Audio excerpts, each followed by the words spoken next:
Good evening and welcome to Suffering in Silence with Minister Tia on Love Bay Afrobeat Music Talk Radio. We're here with you every Friday evening at 7 p.m. Eastern. Love Bay family, we are continuing to rise out of the ashes together. Our topic on this evening is the Heart of Pleasure Project.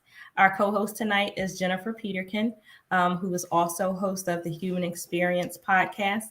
And our guest on this evening is Pam Villeneuve, founder of the Heart of Pleasure Project. Listeners, if you have any questions or comments for our guest or our co-host, you can email us at sufferinginsilencedv@gmail.com, or you can also text 437-778-3299. And as usual, if you have any resources from your that you would like to share with us on a national or local level from your country, your community, local organizations, or your faith community, you can also email us at sufferinginsilencedv@gmail.com. With that, Jen, if you would greet our listeners on tonight. Absolutely. Yes, thank you. Good evening, Love Bay. So glad to be back. It's been a while. As Tia said, my name is Jennifer Peterkin. Happy to be a co-host on Suffering in Silence with Minister Tia. And the way that Tia and I got connected is that we both have a past with domestic violence, and we both became advocates out of having that past. And I just feel really fortunate to have a friend in Tia, as well as a partner in advocacy. So, as Tia said, I am host of the Human Experience podcast, which I launched earlier this year. The podcast can be found on all major podcasting platforms. And essentially, what we do is we tell stories, and each episode is somebody telling their story and from their perspective, and how what they've lived through has shaped their perspective on the world and how they see themselves, other people, and even God.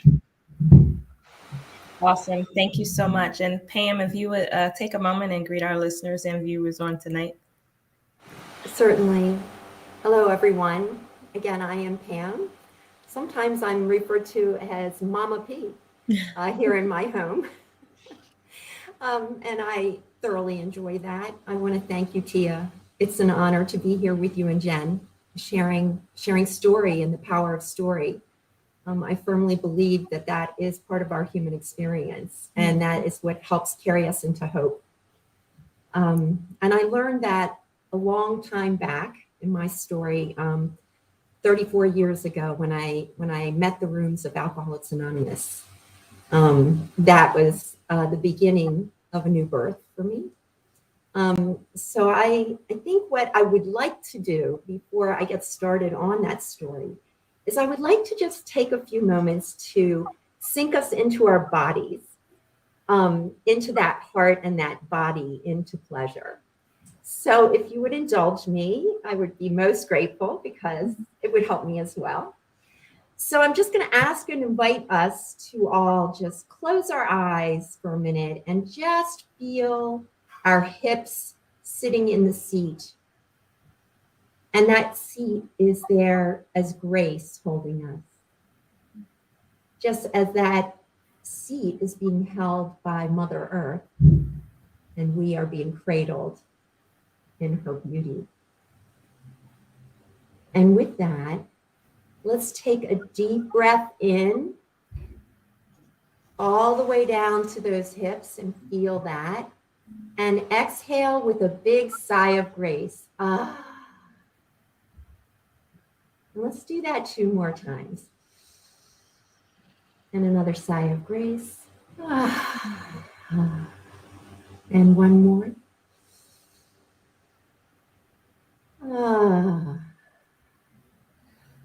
And just feel your body and where it's at.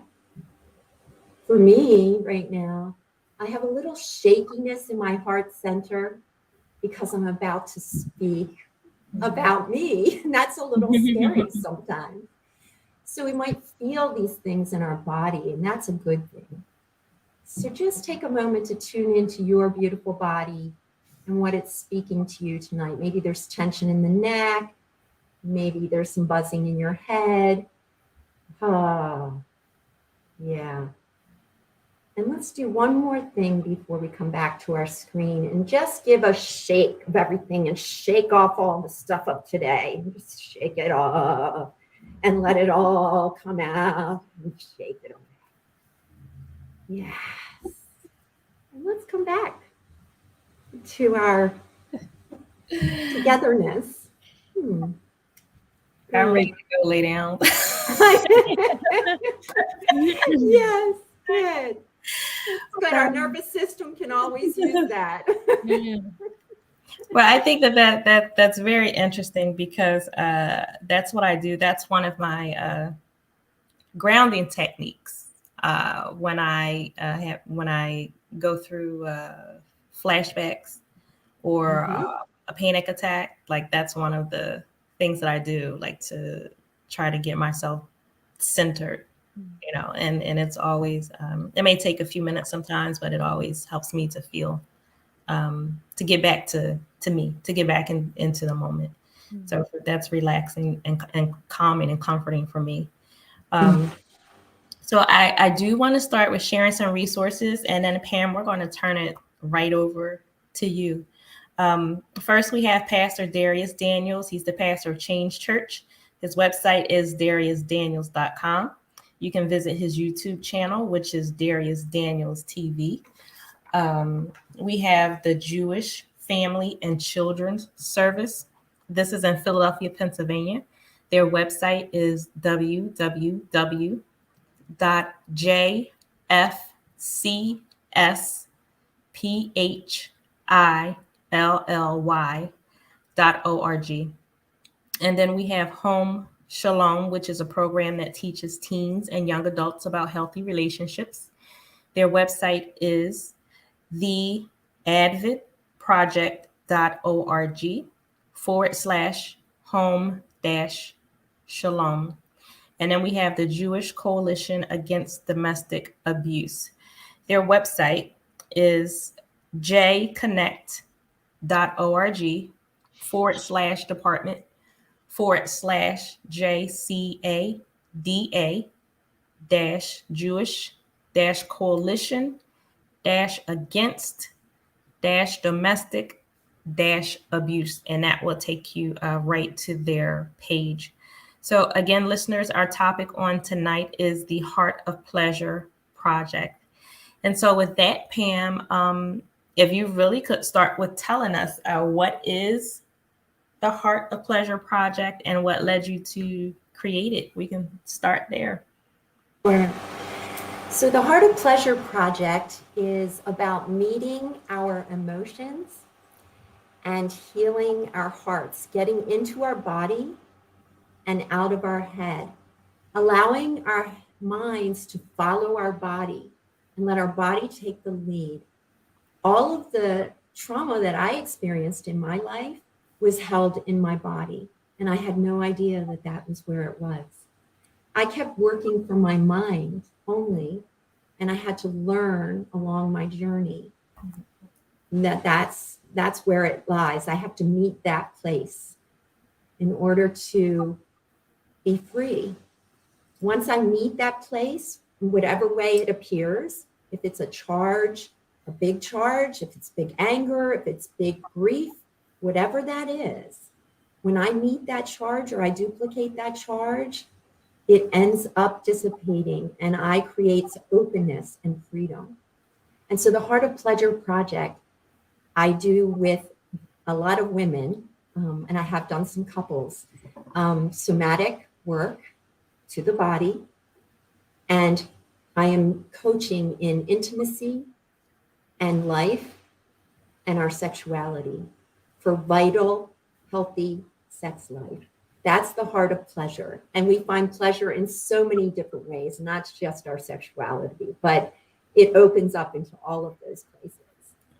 So with that, the way that this has become a birth, I have to go back to my roots and share with you a little bit about what happened to me and what it's like today.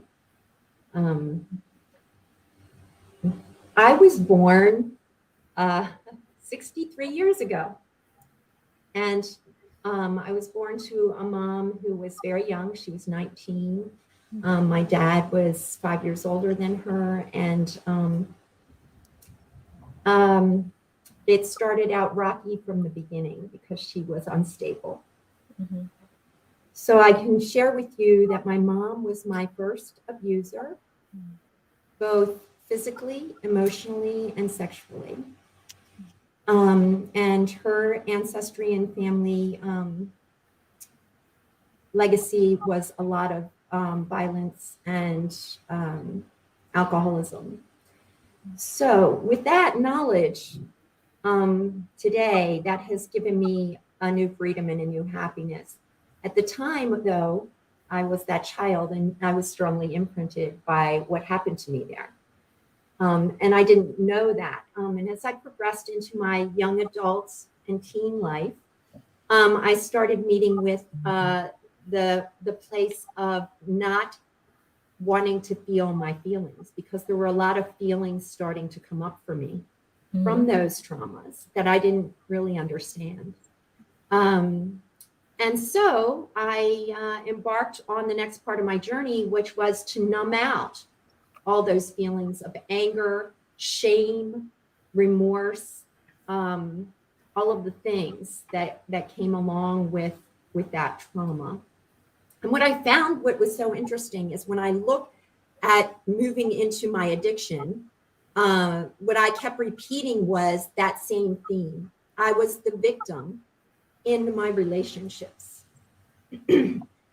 So where that took me was eventually to a place of domestic violence, and that you have shared with others of your story as well.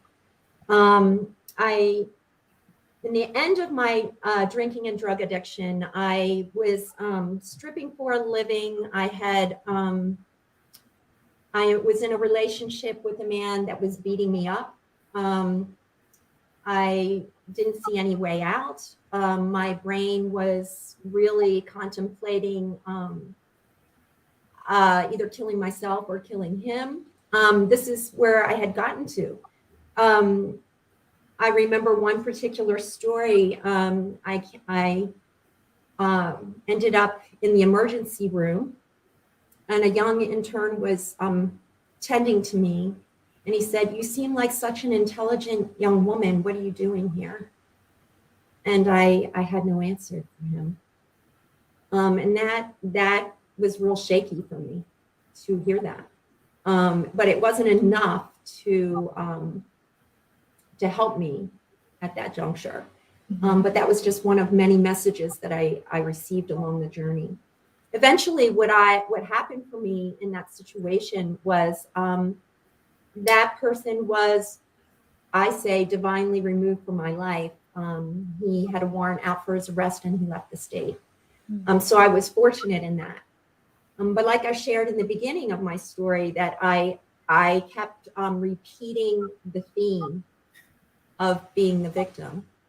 And so I eventually got to the rooms of Alcoholics Anonymous, and I once again repeated my theme. I didn't really have a voice. I kind of morphed into whatever the person, if the person saw me a little bit and really latched onto me, I did whatever I could to be whatever they wanted me to be. I mean, that was how I was existing. Again, it happened again in my early sobriety. And I was with someone that,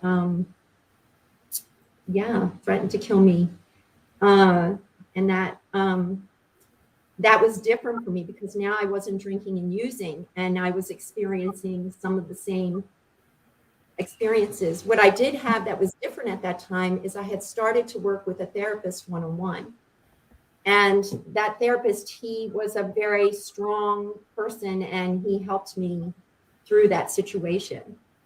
So we all are many and varied on, I think, who the when the divine or the universe puts those people in our path, right? Are we able to listen and to say, okay, even though this is scary, I'm going to step forward, right? And that was one of those moments for me. I was able to step forward there and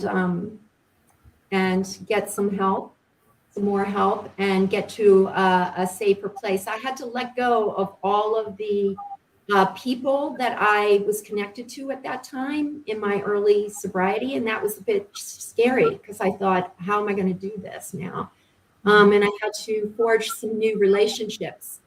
And I had to start trusting women, which was another whole facet for me because my beginnings were very shaky about trusting women.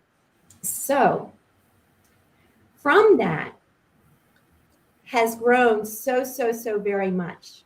That marriage I had to step away from and end. And 5 years later, I met the husband that I'm currently with. And that has been quite an adventure.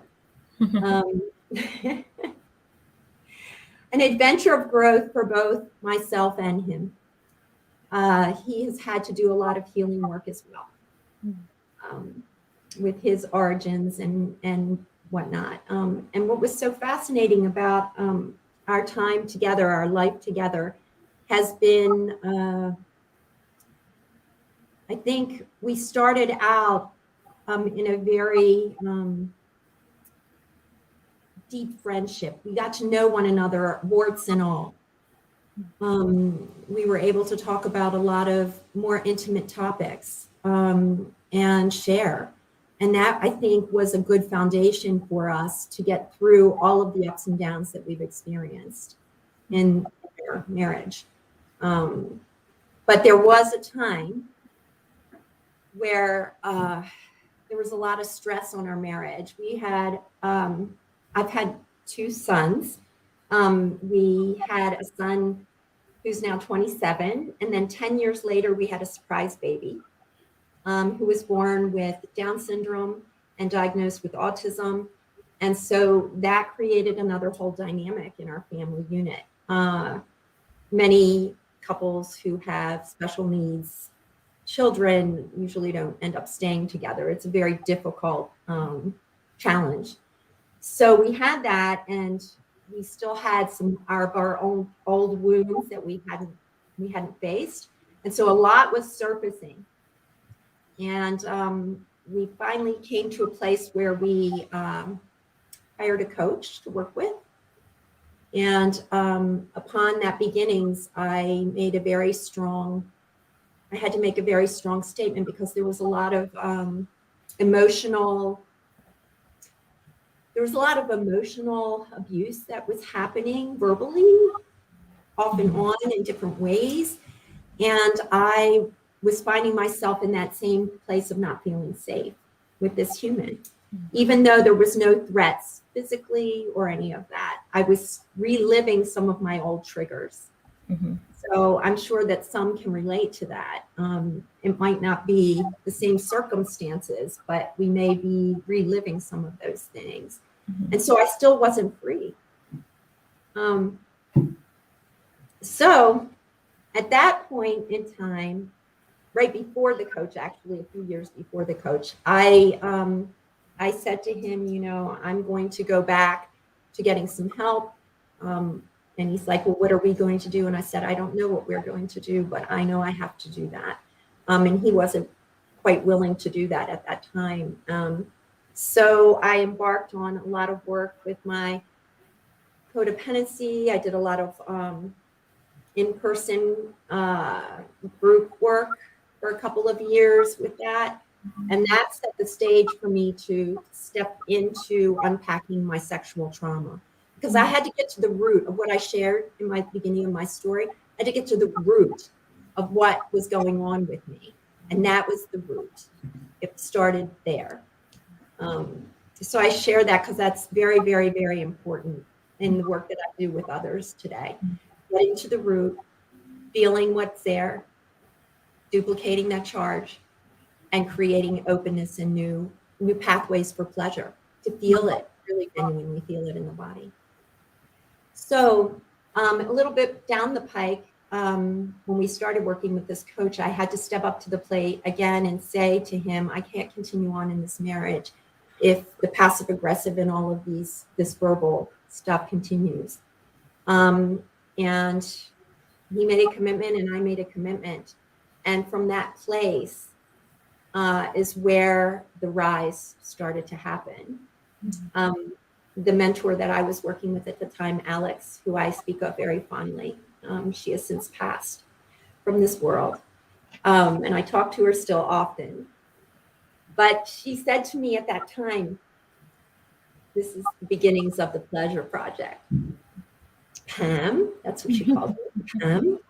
It's time to rebirth yourself sexually now. You've unpacked all of this trauma.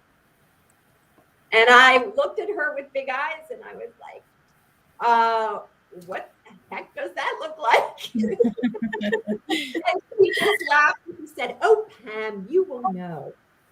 And sure enough, what started to transpire is, as I say, the universe gave me winks and things started to be put in my path that guided me to that rebirthing of myself sexually. And that was where the healing began. And it has since moved into so many other places, working with up-level communication, working as an orgasmic art guide, working as an erotic blueprint coach. You know, these are the places that I have learned how to tend in devotion to me and to my body. And that has been the rise in the Heart of Pleasure Project. So I pass on all that I've gathered from that rising, and I continue, and I share with others in their life. Thank you so much for sharing, and you've given just so much information in just a few moments. I really want to applaud you, first of all, for sharing your story, for being encouraging, and for being forthright and helpful with others. And we do know that there are different forms of abuse. It's not just physical. So it is verbal, it is emotional. And just for you to not only recognize what was happening to you, what was going on, but to stand up for yourself and to make the decision within yourself, not just mentally or emotionally, I don't like this, something needs to change, but to actually do it, to put action behind the thoughts and the words. And you did that for yourself. So I just congratulate you and thank you so much on that point and for sharing it. There's so much that you said, but one of the points that you made when you began to speak early on was about holding trauma in your body. And I would love it if you could speak on that a bit more, because I didn't know how to describe it. I didn't know the terms for it. But at some point, I realized that I was holding my trauma in my body. So there were times I would be standing or sitting absolutely stiff, or I just couldn't move my body the way that I wanted to. And I would realize sometimes it would be like I was actually holding my breath for no reason. Like I was anticipating for something to happen. And, as I realized what it was and, I worked through it, with my counselors and things like that, I didn't know that was a thing. I didn't know it was a thing until I started to realize it within myself. So if you could speak to that a bit more, how we actually do hold trauma in our bodies. Absolutely. So we're all wired as human beings for our nervous system to have various responses. The animal part of our body is created for that. So we have those nervous system responses, which can be, right, freeze, which you spoke of, flight, fight, and fawn, which I've experienced that.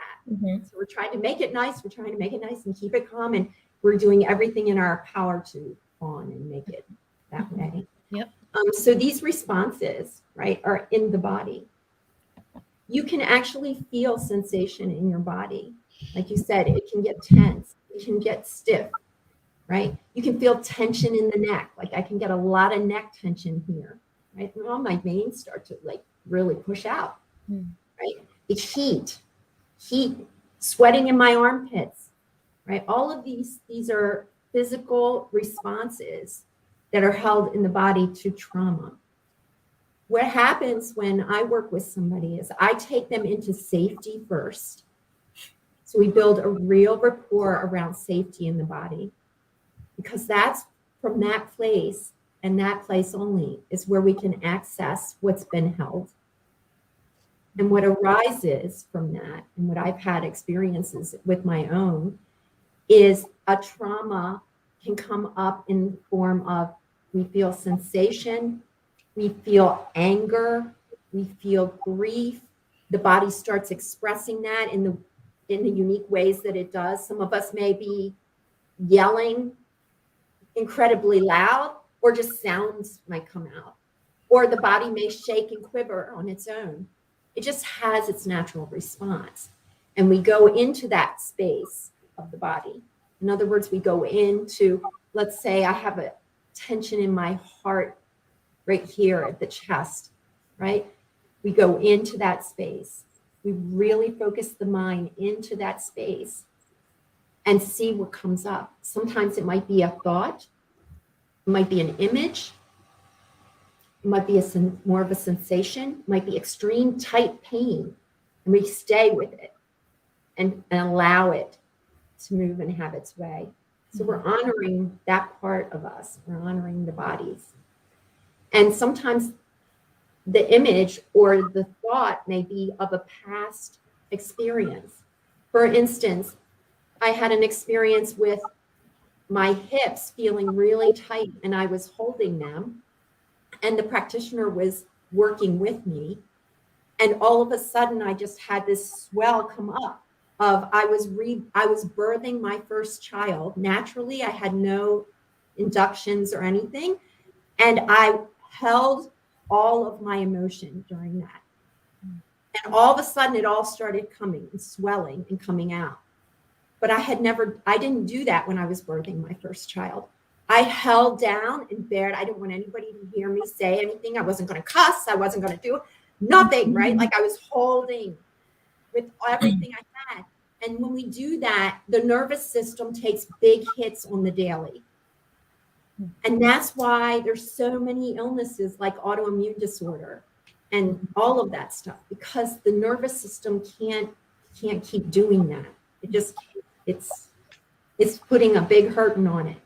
And so when I release that, what happens afterwards is that and there's that open, calm feeling. Mm-hmm. Just the mind isn't chattering. It feels like pure love. And you just have a knowing that you're all right. Yeah.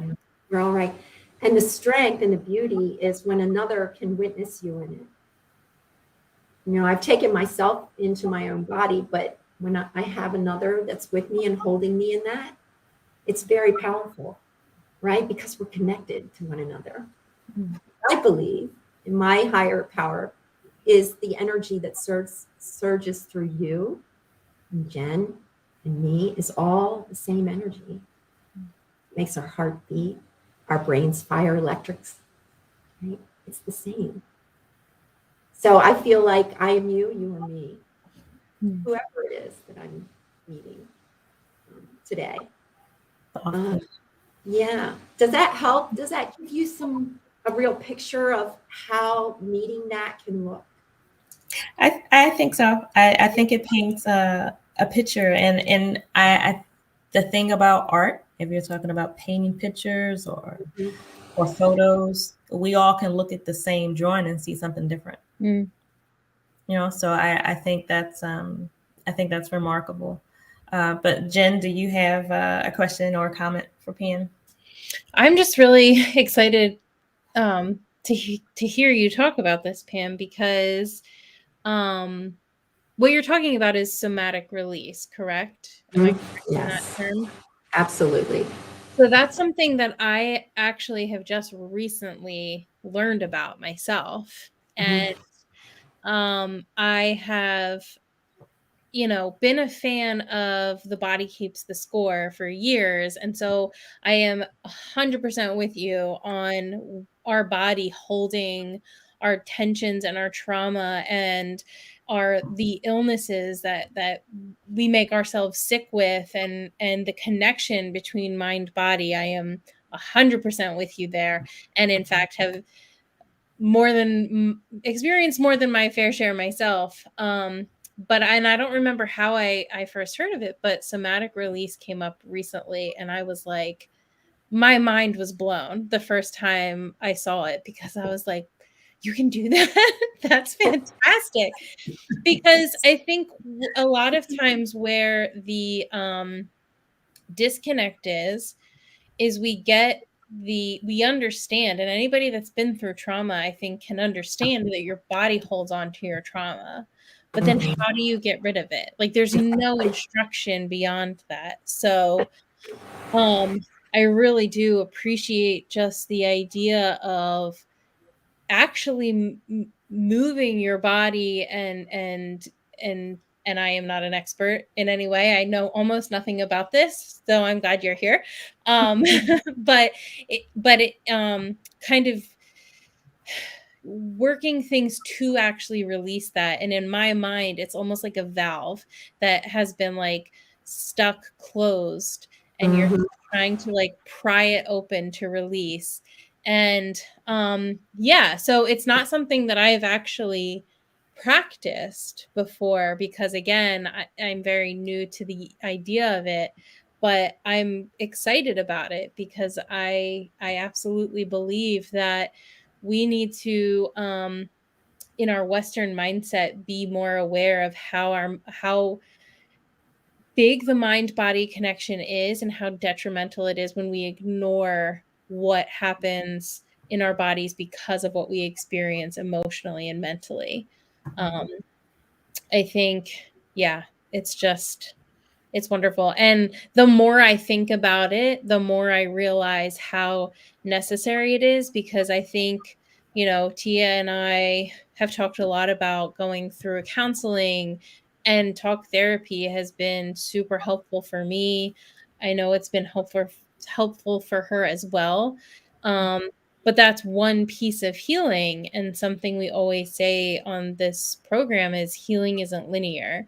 And so you will go back and heal over and over again. So the more that I have been learning about this mind body connection, the more I'm realizing that there's stuff that I still am holding on to, that I need to get rid of, and that I need to express.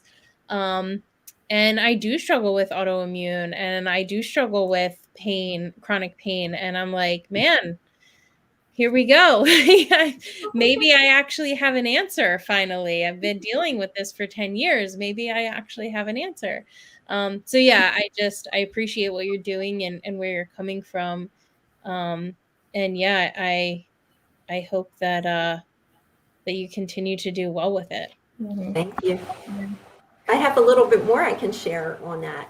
I think for listeners, I'm sharing, where I'm at today, but I can tell you, when I first had to meet emotions and feelings, I had this old idea stuck in my mind that is cultural, right?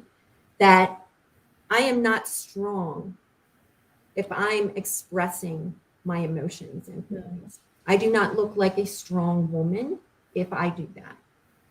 So for years, I really held and bared down and didn't express or show those emotions. I was also afraid of anger. I was afraid of anger because I watched my mother rage into these frenzies that were very scary. So, and I would hear my father say, not in front of the children and all of these things. And so what I did with that was I chose not to have that. I wasn't going to be that way. And that's not part of our humanness, right? Anger is part of the 88 keys of the piano keyboard of emotions. There's so much. There's such a range, right? But I was denying my own self of feeling feelings. So I was in denial and resistance, and I didn't even realize it.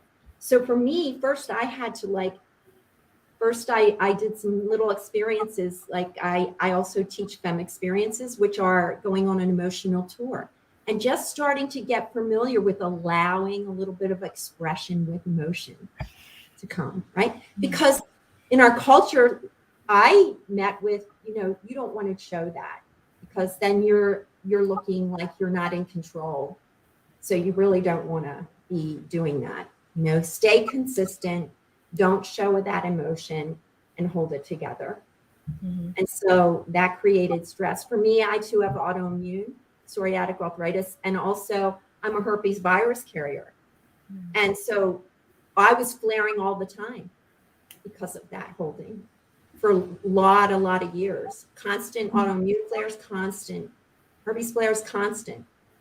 And I don't have that today. Today my nervous system's a lot more regulated, but I've had to titrate myself to get to that place. So it took time for me to first I had a lot of fear and anxiety about meeting anger, right? A lot of it.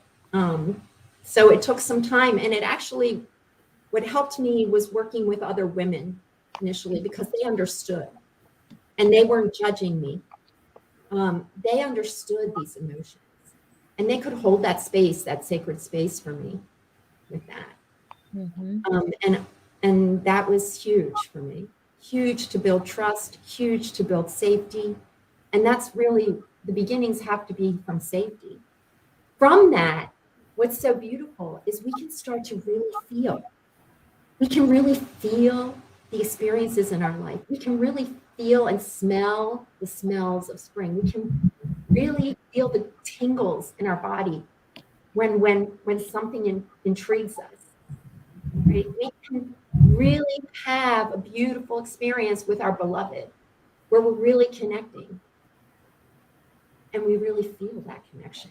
It's genuine. There's no performative arousal. There's none of that. It's authentic and genuine. And that's from all the work of somatic work. The more we open to that, the more pleasure we get to experience from that. We're making space for that. And that's the beauty, I think, of doing the work. It's scary. It's real scary. It's scary for me in the beginning. So I think it's I agree with the point that you just made, and I think it's worth just reiterating that you can experience authentic pleasure. yes. There is another side of trauma. You do get to the other side now, and I don't know what your exact struggle may be, how long you may be in it, but I can tell you that you can experience pleasure after trauma, physical, mental, emotional. You can experience healthy intimacy, a healthy sexual relationship. You can experience that after trauma when you're in a safe space, once you do the work, when you go through your healing process. So it's not destroyed. It's not just over and you'll never get it again. So just like we emphasize with people, you can rebuild your finances, you can rebuild your home, you truly can rebuild pleasure in areas that are just intimate. That is possible. But as Pam said, it's going to take work. You do have to put the work into it. So you can't keep your head in the sand. And it's okay to say, this is something that I enjoyed, but trauma took it away from me. Trauma tainted it. And I want to get back to enjoying this particular area, whatever it is. It's okay. And you can do it. You can work towards it. But again, it does take work. Nothing happens overnight. And your process is different from everyone else's. And if there's something that you don't enjoy anymore because of trauma, you don't want to try it again, you want to stay away from it. If you make that decision from a healthy place, then that's okay. But if you're still in fear making that decision, then that's not good. And you have to allow yourself the room to heal and go through it. But I think that that is a beautiful point. You can have authentic pleasure after trauma. And even the issue of autoimmune diseases, what it made me think of was that, while we're dealing with trauma, most of us, we do have other issues that we're dealing with.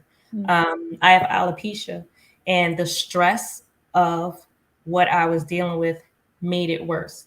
So, some people think I shaved my head just to do it. This is not a fashion statement. Yeah.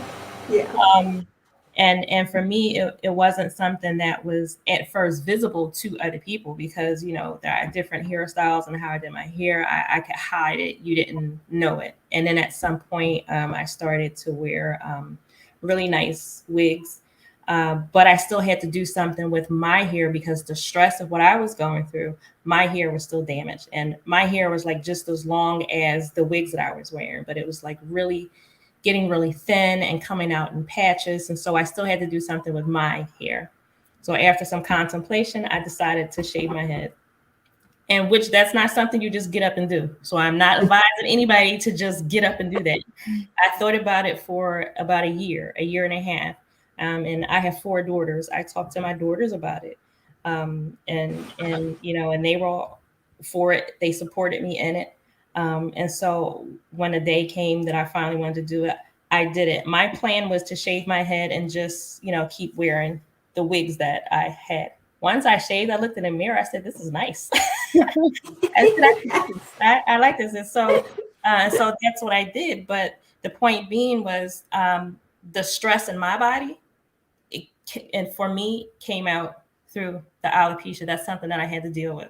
So I had to deal with that in addition to the trauma of the domestic violence. So now I'm not only looking in the mirror feeling less than because of what my ex said and because of what my ex did. Now I'm losing my hair. Now that's an issue of I'm a woman. I want my hair. I want to be what I think is pretty, what culture says is pretty.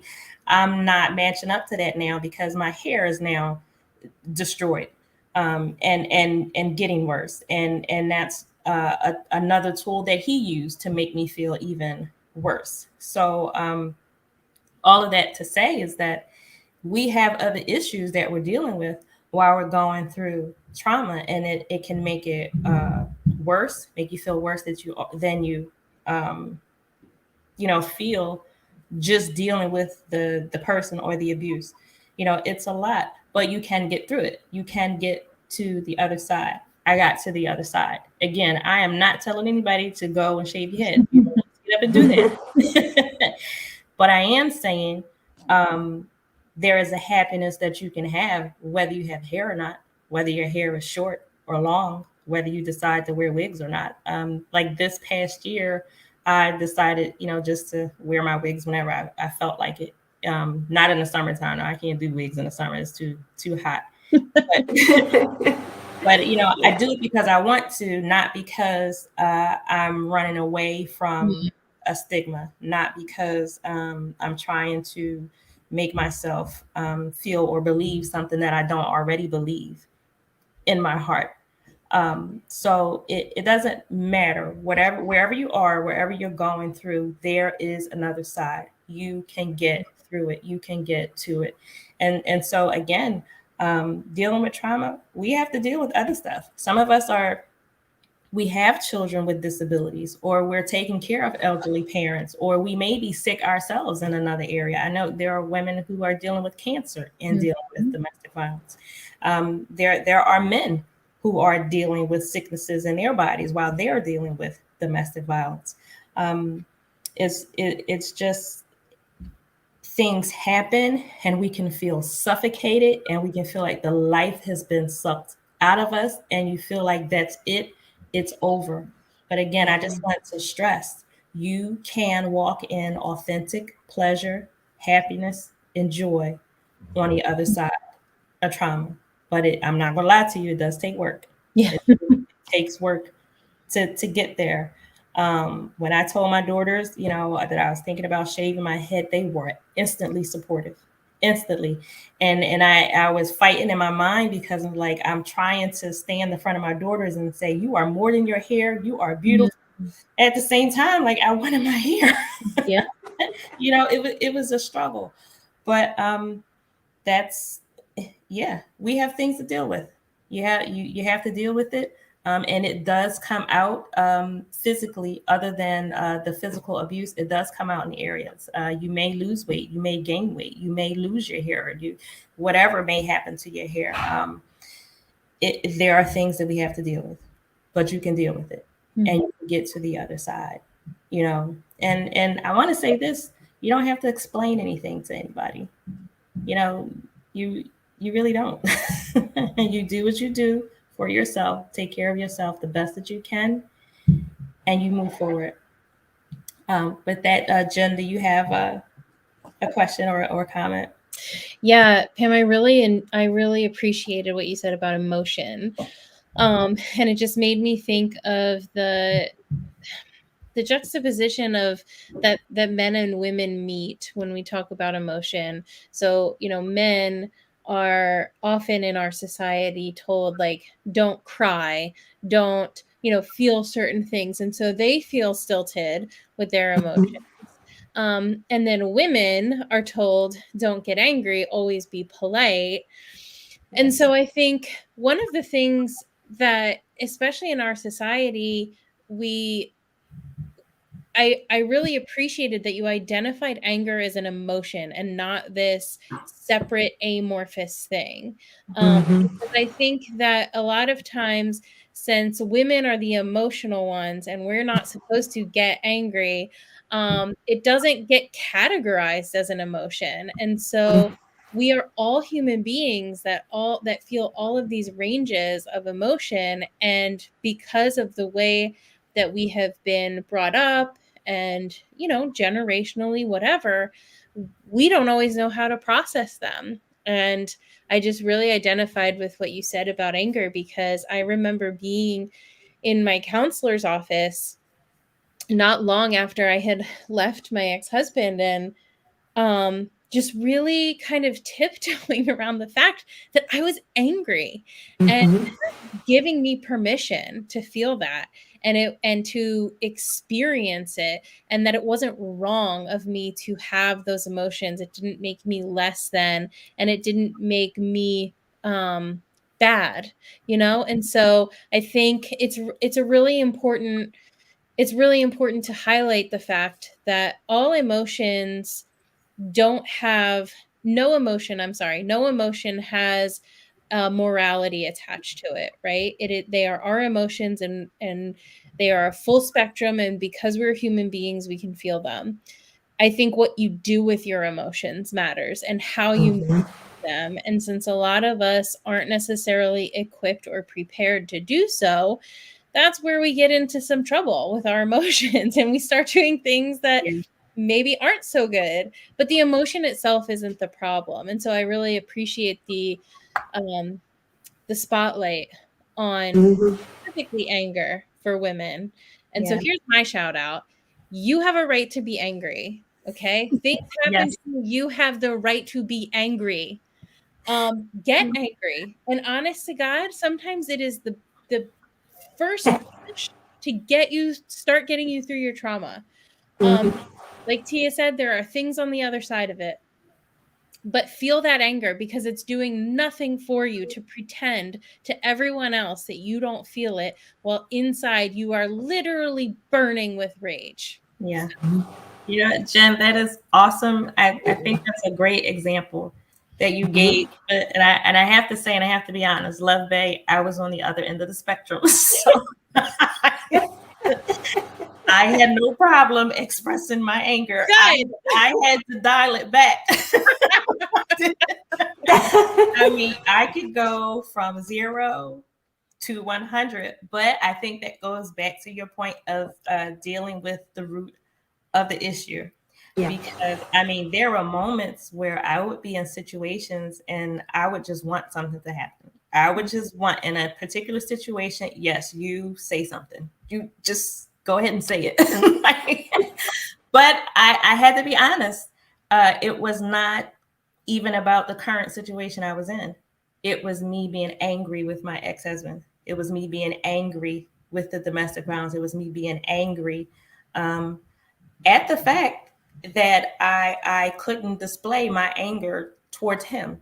Mm-hmm. And so I had to deal with the root. And so I had to dial it back in a healthy way and deal with issues as they came along separately. I had to separate issues in my everyday life that had nothing to do with my ex-husband, had nothing to do with the domestic violence. But I had to be honest with myself. And I had to do the work. And it was hard. It did not feel good. I was never, mean or disrespectful to anyone, but it's like if you did or said something, you got a response.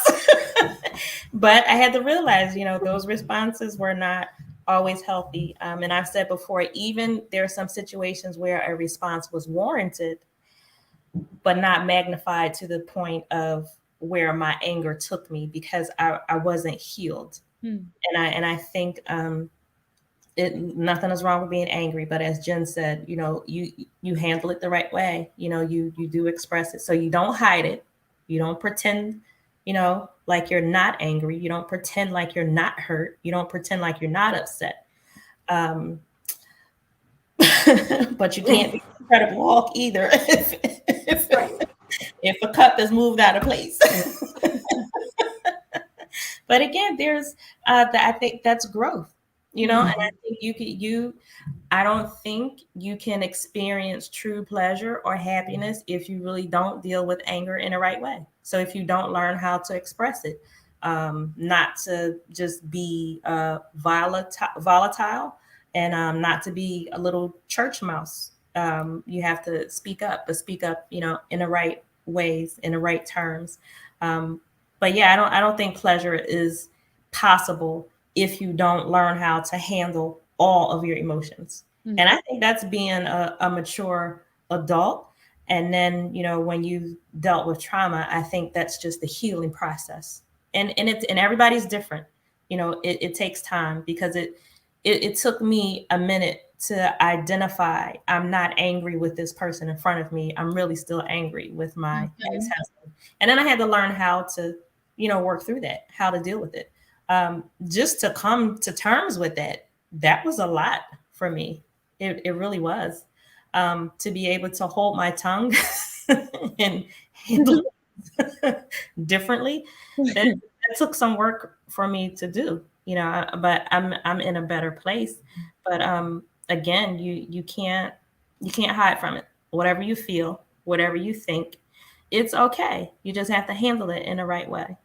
And I think women get a bad rep. And I want to say, especially African-American women, because it's like you're not supposed to be angry about anything, even if there's, not trauma in your life. It's like you're just supposed to be happy-go-lucky. No, and just being a woman, we're women, that's a job. We're mothers, we're wives, we're we have to go to work or you're home caring for the family and you find yourself putting yourself on a back burner, not because you want to, but at times that's the easiest answer. If I'm last, I can take care of everybody else.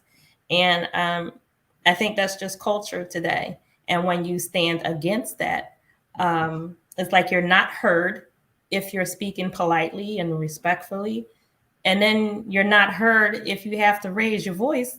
It's something wrong with either one. So look, we get the short end of the stick a lot of the time.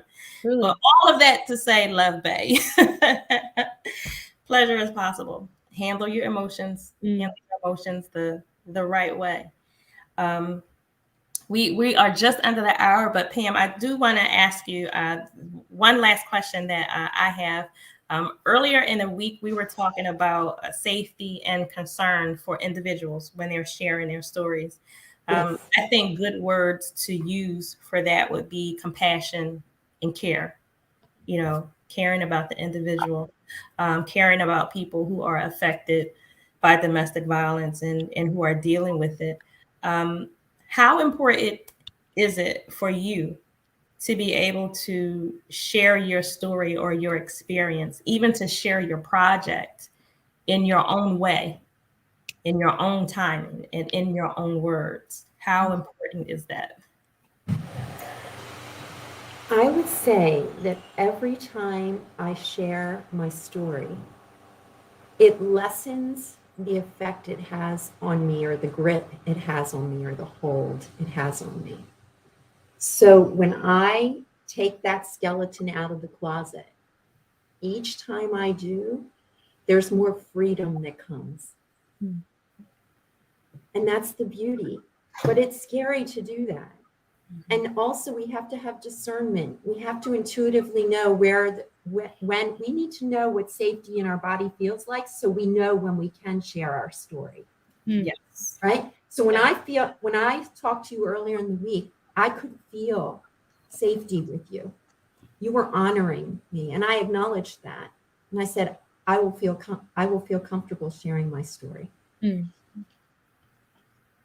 So when we get to know what that feels like in our own self, we always have to come back to here. When we know what it feels like inside of us to feel that kind of safety, we will know intuitively intuitively know who we can share with, who we can express our anger with, who we can share our grief with, who those people are that can be empathetic with us and hold us in those times, right? Whether it's anger or grief, or whether we're angry at another or we're angry with ourselves. I've certainly been angry with myself. Mm. And sometimes we just do. We need another human. And to know when that human is safe, that comes from here, from us. Mm. So when we practice on the regular, finding safety in ourselves, that's a lot of the work that I do, is helping guide, finding that place. For each person, it's different and it feels different. Mm-hmm. The more we tap into that, the more we're able to discern who we can share with, right? And when we can share. Yes. Right. And each time we share, we experience more freedom. Yeah. That's the whole circle, right?